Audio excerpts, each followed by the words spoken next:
Guys, masih di Way Out. Kita akan mencoba mengupas tuntas persoalan-persoalan kamu dan pertanyaan-pertanyaan kalian. Tapi karena masih banyak, kita minum dulu, Pastor. Haus juga nih. Biar nggak tegang-tegang banget nih kayaknya nih, gara-gara pelarian nih.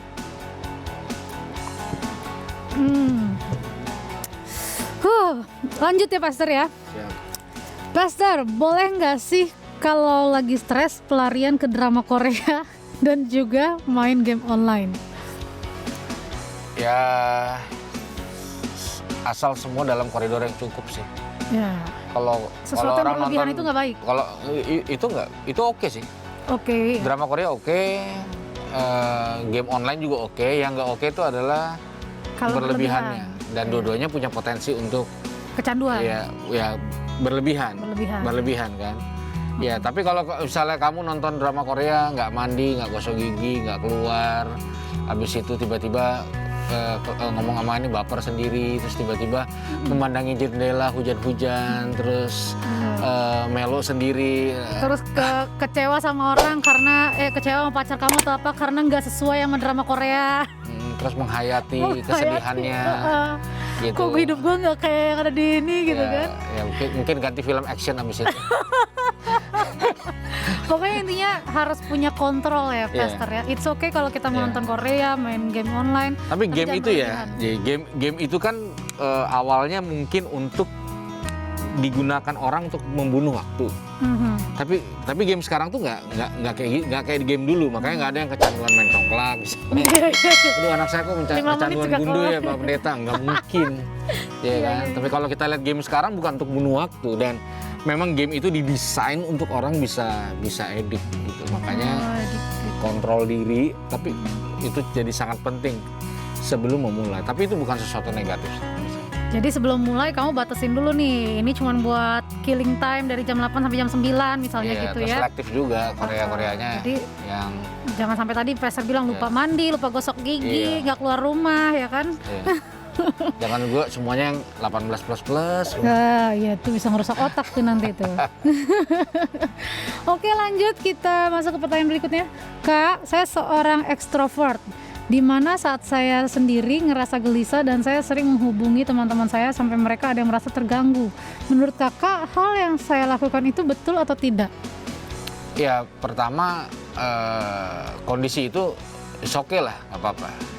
Tapi kalau sudah ada komplain dari teman-teman, ya waktunya kita mencari alternatif lain. Cari yang lain gitu enggak? Ya, mungkin itu salah satu alternatifnya. Karena ketika kita punya masalah lalu membuat orang lain terganggu, itu akan sangat nggak enak sih. Dan itu akan mengganggu kita juga. Ganggu yang lain lagi. Iya. Ganggu ini, ganggu makanya ini, kan sesuai dengan tema kita pada hari ini, jangan terjebak dalam pelarian yang nggak ada ujung. Kenapa? Karena nanti nggak ada temen. Jadi pada males. Iya kan, nanti orang-orang pada bikin satu WhatsApp grup baru yang nggak ada kamunya. Jadi kita buat yang baru nggak ada dianya.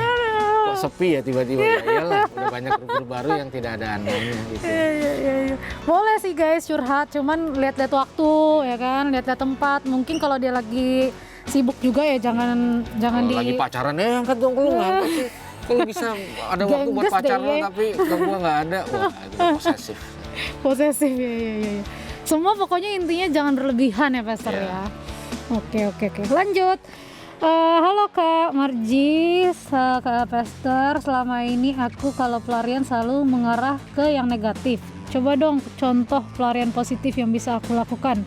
Oh iya, aku mahasiswi semester 4. Pelarian positif, rajin menabung, rajin berdoa, berkarir, olahraga, rajin baca Alkitab. Betul. Ya, kalau optionnya pasti ya orang udah tahu lah, relatif. Kadang-kadang bisa atau enggak melakukannya. Iya. Actionnya. Iya, kadang-kadang ini yang menentukan nih. Jadi kayak gini nih perumpamaannya Ji.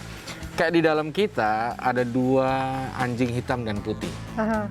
Katakanlah yang putih itu bagian baik kita, yang hitam itu bagian buruk nakal kita atau buruk kita.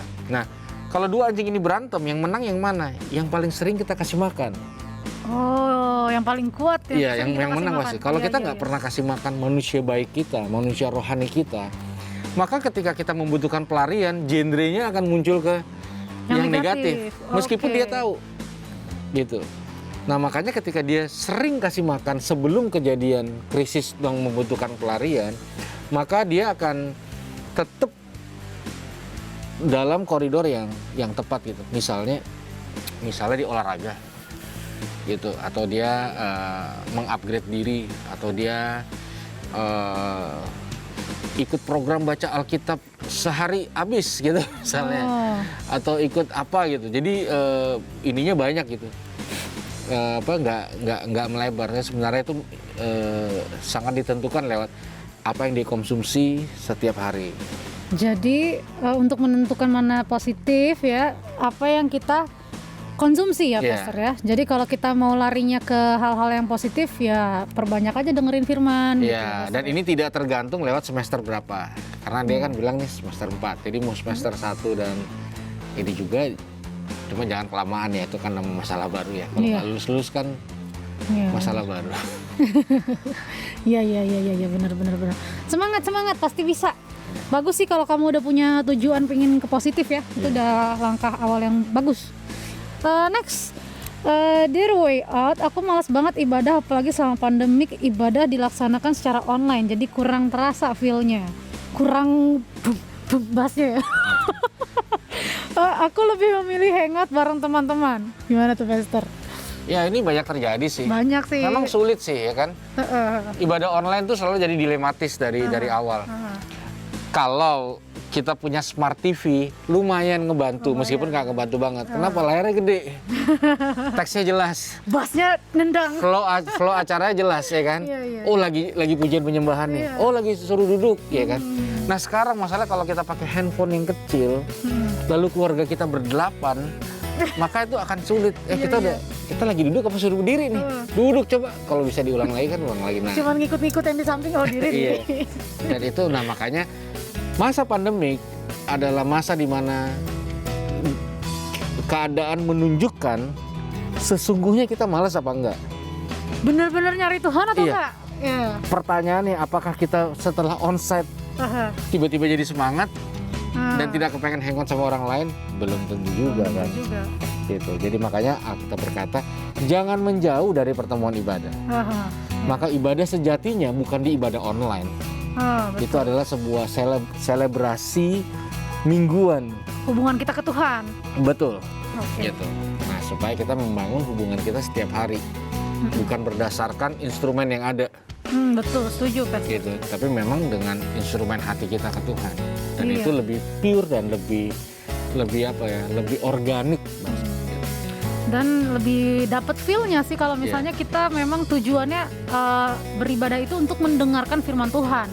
Untuk kalau kita memang kangen rindu untuk bertemu sama Tuhan gitu. Jadi bukan karena audionya bagus, lampu spotlightnya keren, pendetanya ganteng. Jadi jangan bergantung sama itu ya Pastor ya. Berarti tidak bisa bergantung pada feel juga. Iya kan. Kadang kan ada orang bilang gini, saya Pak kalau ke yang gereja itu baru dari awal udah kayak merinding gitu. Iya kan? Loh, ke kuburan juga orang merinding. Iya, sedangkan yang ini pendetanya ngantuk misalnya gitu. Garing, jarum jatuh aja kedengeran. Sulit sih karena feeling itu nggak pernah stabil. Yang stabil itu iman. Iman ya. Kalau kita haus terus mencari firman Tuhan, mau ngantuk kek, mau apa kek, kita bakal tetap pingin apa sih yang Tuhan mau sampaikan ke aku hari ini gitu. Saya pernah di pelayanan di Myanmar. Pedalaman. Myanmar pedalaman. Nah, jadi pas masuk. Emang masih bisa di sana? Bisa. Ibadah. Bisa. Nah, ibadahnya alat musiknya pakai gong dari awal sampai habis. Jadi nyanyi 5 lagu nggak pakai gitar, nggak pakai apa. Dong. Lumayan ya kayak. Itu nggak ada kuncinya, nggak ada apa. Makanya kalau kita terbiasa dengan feel ritme yang genrenya, ntar lagi reggae nih, ntar lagi ini nih. Kan setengah mati, deng. Iya betul. Oke, next, langsung kita bertanya ke pertanyaan berikutnya. Halo Kak, aku kalau lagi marah suka ngelampiasinnya ke makanan. Kok kayak aku sih? Sama dong. Jadi melar. Beberapa teman aku bilang itu namanya emotional eating. Padahal tubuh aku makin membesar gara-gara makan terus. Gimana ya cara aku mengatasinya? Ini aku juga bertanya Pastor, gimana tuh? Jadi kalau lagi marah, yang pertama delete dulu ojek-ojek online yang ada. Wah, itu justru penghiburan, apalagi ada diskon Pastor. Terus stok-stok makanan di rumah ini singkirin. Tapi itu ya makanya asal jangan berlebihan, kayaknya itu masih sehat sih. Gitu ya? Iya, makanya kan ada It's okay sih ada sebenarnya. literasi yang bilang bahwa coklat atau dark coklat itu bisa Ada, meredakan iya, stres. meredakan stres, betul. Ada orang, Susu. ada orang yang tapi itu sesuatu yang real ya.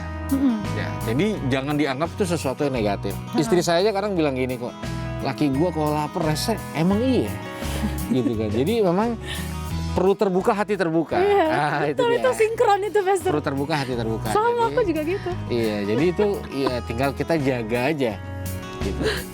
Atau ya taruh aja timbangan di mana-mana gitu. Di kamar, keluar tempat, di depan kulkas taruh timbangan. Nih ada pertanyaan tambahan nih Pastor. Aku penasaran nih. Dari tadi kita ngomong pelarian A, B, C. Banyak orang udah larinya tepat nih Pastor ya, ke gereja, ke pelayanan gitu kan. Cuman akhirnya di pelayanan sendiri dia bikin lari gitu Pastor. Karena banyak di di dalam gereja atau di dalam komsel itu isinya orang-orang yang menghakimi, karena tadi Pastor sempat bilang kan ada yang merasa lebih kudus gitu kan, atau punya paham teologi yang mungkin tidak sama gitu kan, jadi sehingga kita tertekan di situ. Nah banyak orang yang akhirnya jadi lari dari pelayanan A ke pelayanan B, ke gereja C, ke gereja D. Itu gimana tuh Pastor? Oke, jadi gini, mungkin ini bukan opini yang populer ya, which is ini mungkin akan bertentangan dengan pemikiran banyak orang. Banyak orang. Saya percaya bahwa semua orang diproses. Orang bilang kalau benih itu dicabut, ditanam lagi, dicabut lagi, benih itu akan mati gitu.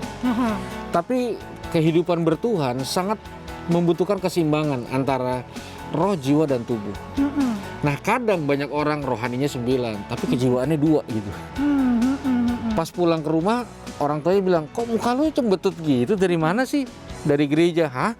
Itu karena gereja penuh dengan sukacita gitu kan. Ini roh apa nih yang masuk gitu? Nah kalau menurut saya, kalau sudah berlebihan sampai mengganggu sirkulasi kejiwaan, break, mending cut gitu. Jadi nggak masalah ya? Nggak apa-apa. Kalau kita pelayanan mungkin putuskan jadi jemaat dulu deh.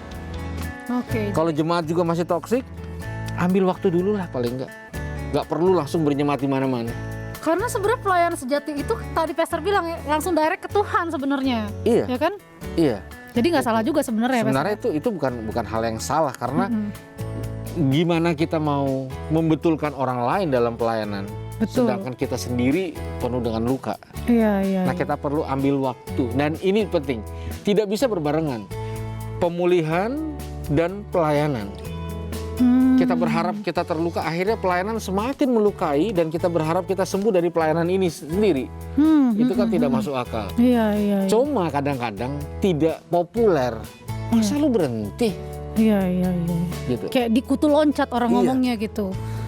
Lu nggak, makanya banyak orang nggak berani keluar dari mulut. Kalau dia capek, dia nek, dia bosen.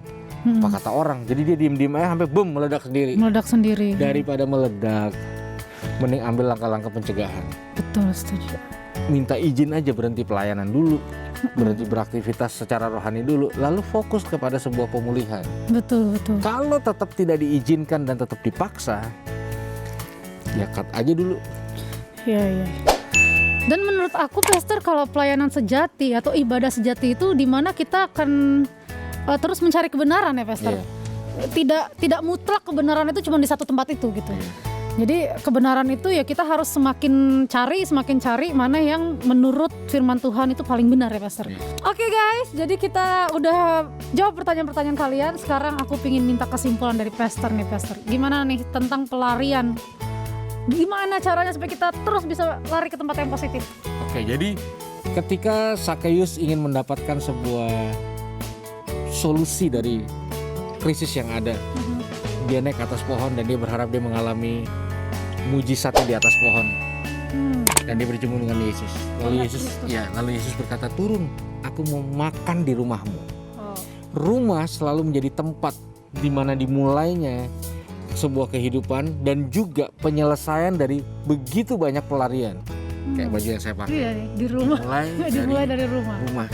Jadi bangunlah rumah, karena waktu kita kenyang kasih sayang di rumah, kita nggak mungkin jajan kasih sayang di luar rumah, dan kita nggak akan jadi orang asing yang akan berpetualang tanpa ujung kembali ke rumah karena dimulai dari rumah.